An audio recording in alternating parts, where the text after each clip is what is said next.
સ્ટાફનું પણ ટ્રેનિંગ હોય છે.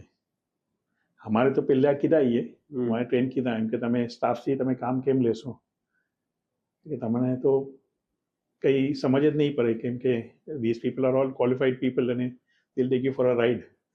સો અમારી ઇન્ટરનલ સિસ્ટમ્સ પહેલાં ઘણી મજબૂત કીધી અમે લોકોએ, રિપોર્ટિંગના બધા ફોર્મેટ્સ આવા સો એટલે રાજીવીએ જે સિસ્ટમ અમે લોકો જે જોઈન્ટલી જે બિલ્ડ કરીને સર, એના સબબ શું થયું કે નાવ if I have to duplicate that, મને દુનિયાના કોઈ પણ પાર્ટમાં મને આ મારું ફેક્ટરી મને સેટઅપ કરવી હોય તો ઇટ્સ વેરી ઇઝી સર. મારા પાસે બધું ડોક્યુમેન્ટેશન આખું મારું મેન્યુઅલ છે sir, it's all ready. So we just have to, in fact factory તો ચેકલિસ્ટના ઉપર ચાલે છે સર. માણસ પ્લાન્ટમાં એન્ટર થાય તો હી હેઝ ટુ હેવ એનું કોઈ ચેકલિસ્ટ એના પાસે હોય, ટિક્સ બધા હોય, તો દેન હી સ્ટાર્ટ્સ મશીનનો બટન દબાવે. હી હેઝ ટુ, અને વી કીપ ઓન ઇમ્પ્રોવાઇઝિંગ, એટલે ઇટ્સ વેરી ડાયનામિક. કંઈ નવું ચીજ આજે એડ કરવું છે, okay we add it. We keep on trying to improve.